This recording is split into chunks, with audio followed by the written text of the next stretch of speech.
Are you new here? First of all, we're living like it's golden. Thank you, thank you. Yeah, how many people are feeling that? We're talking about energy and feelings today, so we're in the right place with the right song at the right time. So, are you new here? Does anybody ever say that? That's like my go-to thing. And I kind of do it as a joke. And here's an example. So, true confession, I am afraid of balloons. Like, really afraid of balloons. Anybody else, or am I alone? Yes, thank you, brave souls. Okay, so I'm so afraid of balloons that I'm actually afraid of crescent rolls. You don't know when they're gonna pop, you don't know. Is anybody else? Yeah, so Mikael, one of our balloon extraordinaire and Unikids volunteers, if he were to come to me and say, Julie, I have the best idea for a talk, for a lesson for the kids. Let's get them to write down their negative thoughts about themselves and stuff them into a balloon and blow the balloons up, and then they can pop them all over. I would say, are you new here? Which is my way of saying, do you know me? Are you listening? But what am I really saying? What I'm really saying is, you need to experience me the way you always have. So as a new thought, almost new thought, I just got my date. I'm going to be ordained next June 16th, 2025. And you're all invited. Trip to the village. So I really had to unpack that, because what if I went to desensitization classes for balloons and now I'm tripping around, popping them all over? No. But I could be, and by expecting Mikael to know that and expect what I would do, I'm not living into the newness. Now, ironically, he's downstairs right now doing that very lesson, and I am up here in the safety of a crescent roll and balloonless service, so I appreciate it.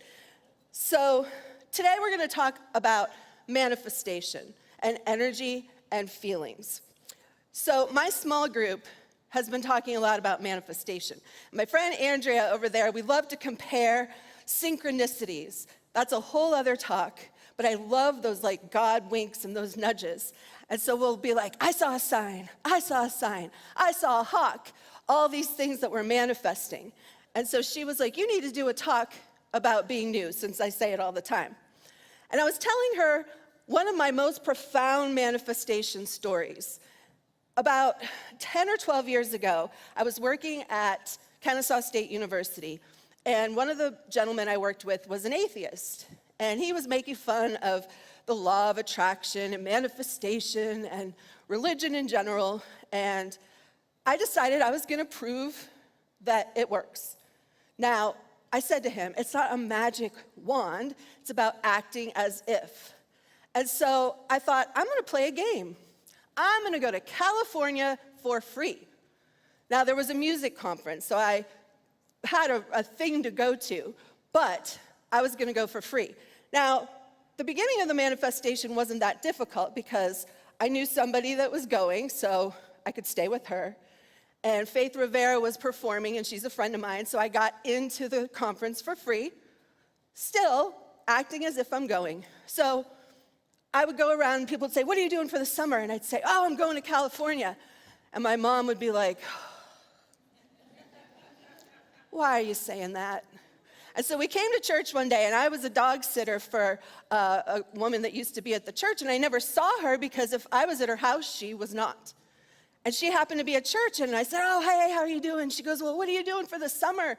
I said, I'm going to California. And there's Mom. And she looked at me, and she goes, Charlotte looked at me and said, please tell me you didn't already buy your airplane ticket. And I went, no, I haven't. She's looking at me like, that's not true. And so a week later, she had enough frequent flyer miles that it was easy for her. And a week later, I got a plane ticket in the mail, and it was first class.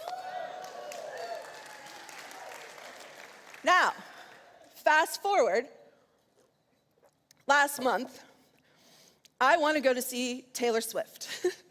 I know. I won't go into all of it. We'd be here all day. But I started listening to her because my niece just loves her music, and I wanted to share in something that was so important to her. And I am now a dyed-in-the-wool, tried-and-true Swiftie. So I'm trying to manifest a ticket. I thought, okay, I manifested a free trip. I can go. And my friend Andrea again was like, you are going to see Taylor Swift. And every time she would say it, I would feel like a little, ooh. And I'm like, wait, this is not how this works. Why, with California, was I open, and with this, I feel constricted? And that's because I'm so attached to the outcome that when I picture my outfit and listen to the songs and picture going, that creeps in of like, but if it doesn't happen? Yeah? So I thought, let's unpack this. What is the difference between something that's easy to manifest and something that is constricting? Now, I am a science and spirituality junkie. I realize every time I get up to do a talk, you're going to hear something about neuroscience, quantum physics, mold, if you've been around here long enough, trees. It's just my jam. And so I wanted to go to science to find out if there was any scientific reason why manifesting something that you really want is more difficult. So I went to my bookshelf, and there was a book, The Divine Matrix by Greg Braden. Anybody know this book? Yeah. Anybody know? He's been here a few times. And this book wowed me. And he talks about, basically, science has caught up with us that they try to do the unified field theory. I'm not going to get into all that. I'm sure I'll get it wrong. But that there's some sort of ether or container of unified energy that permeates all of creation. And I believe that, and we here at Unity talk a lot about the interconnectedness of all things. So we understand Unity principle number 1, there's only one presence, God, good, omniscient, omnipresent. And Unity principle number 2 says because of that, we are inherently good. Therefore, we are co-creating our experience. There's no other way around it. Amen. I got an amen. Ooh, I've been waiting. I love you, Atiba. Thank you. So, principle 3 is where it gets real. Real good and a little bit scary. So, principle number 3 is because we're created in the image and likeness, we have creative power. And we often say that it's our thoughts, words, and actions. But science is now revealing that it's our emotions and our feelings that have a real creative power. And I think in this society, sometimes we smash down our feelings a little bit. We don't want to, be there, and we want to get past it. But if you think about it, a feeling lives in the body, so it is energy incarnate, and it has to have that substantive power. And honestly, feelings come before thoughts, most times, right? So if somebody says something that hurts your feelings, you don't go, I just heard those words, they hurt me, I will now feel sad. You go, oh, I feel sad, and then you look for the reason that you're sad. Oh, look what they just said to me. So the feelings come first. Is there anybody that have thought about that? I like to be interactive, so raise your hand. Yes, Winifred. I'm all about it. So, and we know that, so we look for the evidence outside of us that the feeling brought about. And it's easy to see it that way. And energy flows where attention goes. We say that a lot. Now, here's my caveat. I sometimes tread lightly on manifestation talk because if used incorrectly, we can spiritually bypass. We can get into toxic positivity where, well, if you didn't heal yourself, then you aren't having enough faith, you didn't manifest, or you didn't get that job, your energy must not be in alignment. No, I don't like that. That is the hill I will die on. Now, I'm not saying we don't create it on some level, but the guilt and the shame is not going to help us. Amen. And it's irresponsible for a minister or a teacher or a friend or anybody to put you in that spot.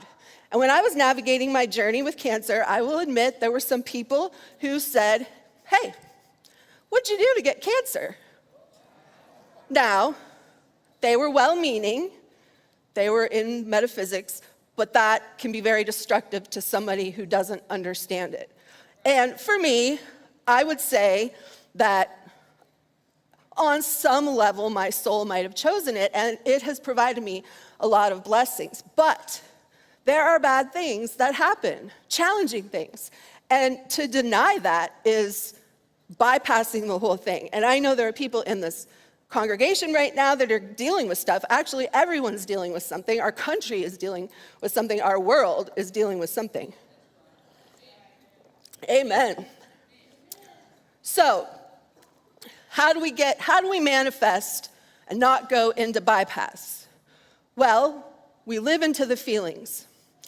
We can live from a place of wholeness. We can feel good in every moment that we can feel good. So if you follow Abraham Hicks at all, that's the number one thing, is your job is to feel good. Wayne Dyer, your job is to feel good.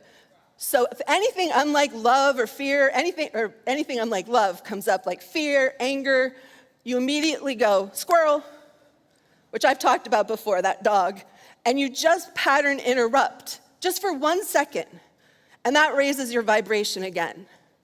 And so if you're in the midst of something really challenging, I was just talking to somebody in the bathroom, in that moment, was that a reality, that thing? Not in that moment, we were talking. In the next moment, because it's in the present moment that our consciousness has a choice of what we focus on, has a choice on what is made manifest. And so we're not going to declare that things that are challenging don't exist, but they don't exist in every single moment. Right? Can I get an amen for that? Amen. So of course we want to be healed from illness and have jobs that financially support us, and if we're in chronic pain or something like that, it can be difficult because every time you have that feeling, it brings you back. But you can immediately switch it so that any chance you get, you can be in the good feeling. So knowing that our feelings are energetic vibrations, we can control that a little bit more. And martial artists do this. They live beyond the board. So if you're into anybody into martial arts? Anybody ever broken a board? Yeah, of course. Kim probably did it before breakfast. So I have a story about that. So a gentleman came here, and I don't remember his name, but he had one of these transformational workshops. And so a lot of people from Unity went, and the culmination was you were gonna break through a board. Well, I was like, absolutely not.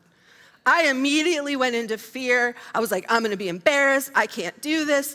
I'm not part of it. I'm just gonna stand back. And so I created a migraine. I was like, oh, well, I can't be part of that. I've got this migraine. So I went and sat in the back. And the senior minister at the time was there as well, a lot of the staff. And so all of a sudden, he's getting everybody riled up, and the music is playing, and they're lining up, and there's boards, and everybody's going, and next thing you know, I'm just walking down, and I went poof, like it was tissue paper. My hand went right through it. And I was like, how did that happen? Because I wasn't attached. I didn't spend all that time that I was worrying. I let myself off the hook. The senior minister, and I'll let you guess which one, came back black and blue. And I'm convinced it was the pressure of being the spiritual leader with her congregation that she felt she had to do it. And the attachment to that emotion is what made her, black and blue. So that can really get in the way. And that's what so they live through the board. They're getting to the other side. Has anybody ever heard of Neville Goddard? I never had, till like this week. So he's a 20th century visionary from Barbados, and he wrote a book called The Power of Awareness. And he coined the phrase, the law of assumption. So we have the law of attraction, this is the law of assumption. And what that says is that what we assume to be true is true. And that makes a lot of sense, because how many times have you assumed somebody felt a certain way and you were not correct? How many people have done it today? Yeah. I mean, we see the world as we are, not as it is. And every time I remember that, it freaks me out. And then I go to the, what if red to me is not red to you? That's like my go-to, like, do we even see colors the same? Because we're just all looking through our own lens. And so the law of assumption, if you assume somebody is mad at you, your energy, your emotion might show up in the conversation with that energy. And guess what? They might go, what is Julie's deal? And so now their energy, and you've created an entire scenario that wasn't even true. But our little wounded child and our ego wants people to validate us from the outside in. And Richard talked about, I think a few weeks ago, we live from the inside out. We should not live from the outside in. So, amen.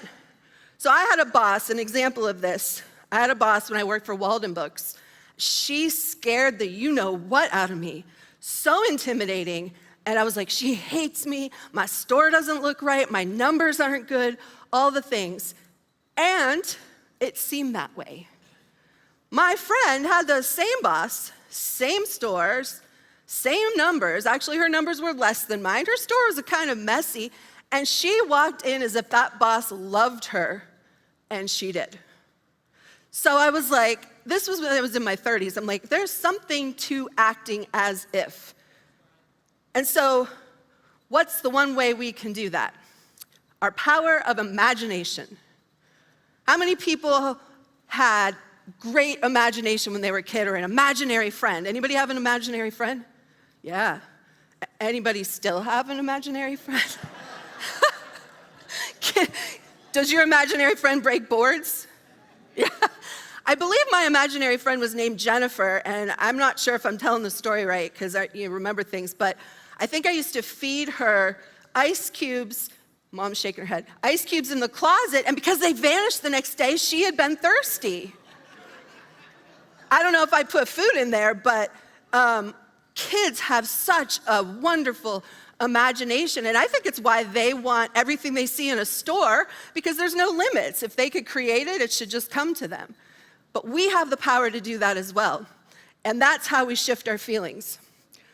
So Charles Fillmore, co-founder of Unity, wrote a book called The 12 Powers of Man. He's old, we'll let him go. Of people. 12 powers of humans.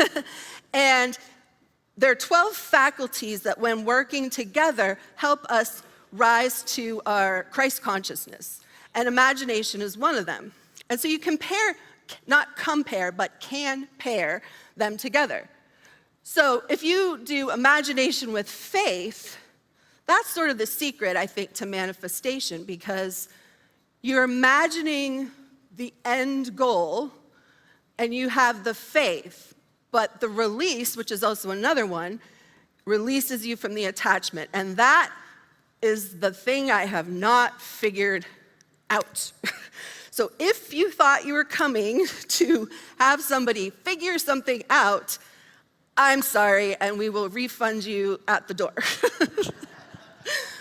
Because how do you let go of the attachment? You're looking at, we have a friend in the hospital right now. Hi, hope she's watching.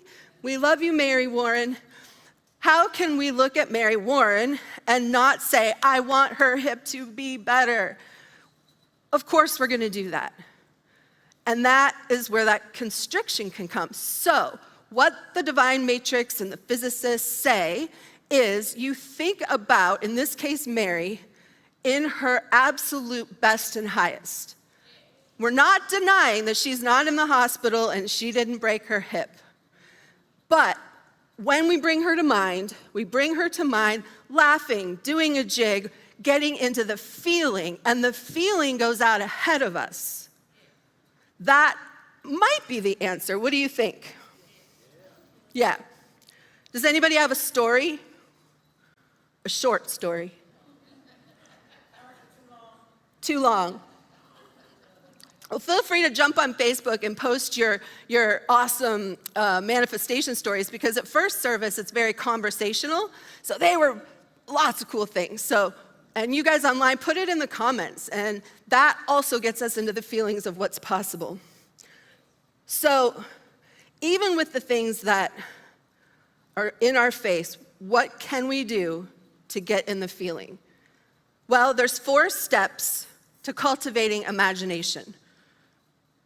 And they're pretty simple. So go into the stillness. Now, this is one we talk, really, how many times can we say it? It is almost the answer for everything. Charles Fillmore says he goes to headquarters.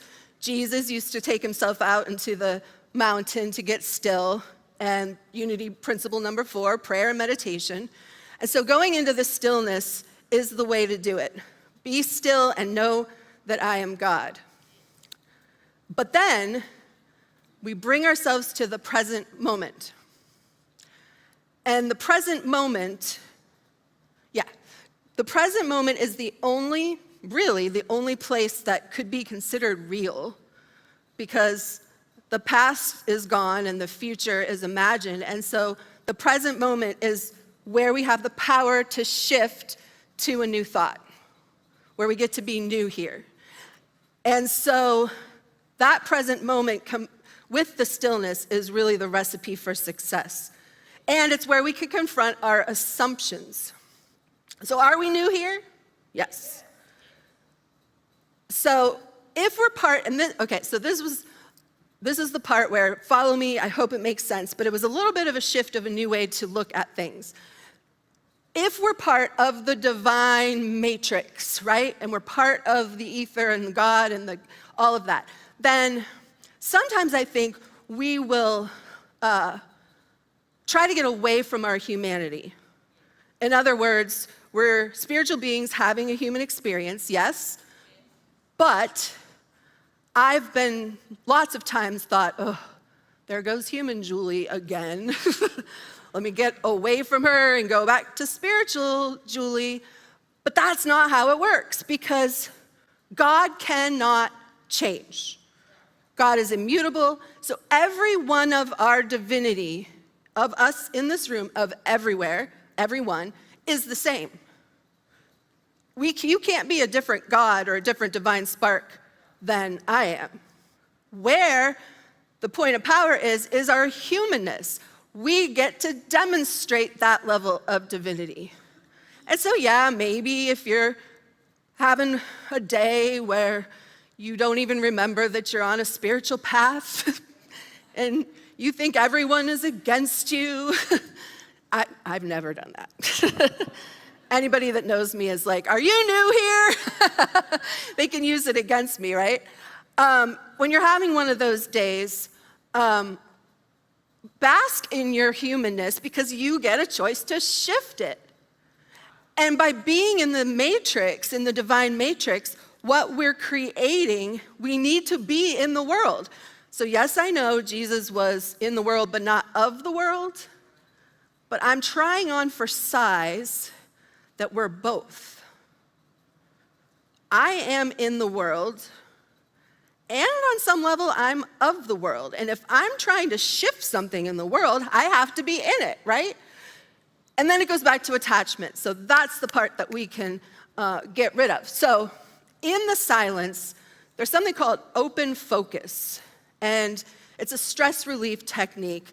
And Joe Dispenza talks about this as well, where when you're in that focused from the end result, you feel the space.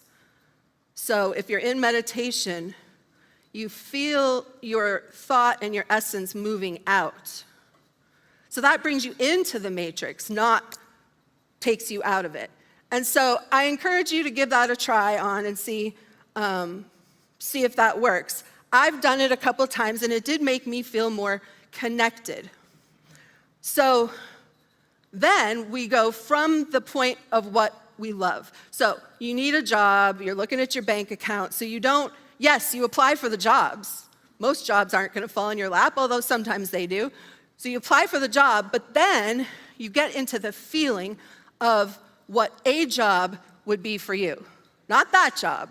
So maybe for you, you want flexibility, you want financial stability, you want to make a difference. Feel that. Picture yourself getting up, getting ready for work, driving somewhere, having your own parking place, and get into the feeling, and then step back and release attachment and see what job comes to you. With health, that's a trickier one, but in the moments that your loved one feels good or you feel good, every moment you think from the end result. You're not trying to overcome dis-ease, you are trying to live in the feeling of wholeness, which is what I believe Jesus did when he healed people. And as he said, greater works than these we can do. So, what's next? Get into the feeling. And really, they followed me right there. Get into the feeling and release attachment. So it's pretty simple, but not necessarily easy when we continually go, I want X, Y, Z. Something as simple as Taylor Swift tickets. What I have to do is love her music, get into the joy, sing and dance, be open. I can say, hey, I'm going to see Taylor Swift. And see, I felt it again, so I have some work to do. I have some work to do because I want it so bad. And so that's going to be my practice, is to stay in the joy. Now, you have an opportunity to do some good work with the feelings. You may have already heard about the Garland of Peace that we're doing, which is 100 days of prayer. And we have these malas, they're $5, they'll be available. And starting July 28th, we are committing to 108 times a day, put our feeling on peace. This is leading up to the election. Now, I don't have the actual mathematic equation, but they say there is a pivotal mass of what shifts consciousness. And there's math lady, square root of something. But it's less than you would think. It's like 8,000 people out of the world if you're concentrated on that one thing. So it is not this overwhelming thing. So will you join me in malas? Because we can focus that for peace, for our own self, for our church, for our city, for our country. And that is a way that we can practice this. And then for fun, see what you want to create and what you want to imagine. Get into the silence. And the other part of it is when we don't feel worthy. That is something that most of us deal with. We might not admit it, might have gotten past some of it, but it can creep up. And so that core wound of childhood, that's how we're seeing the world. We can work on the feelings of that as well. And that can break us in, because those emotions are locked into our bodies. And so feeling that deserving, worthy energy can catapult us into our desire.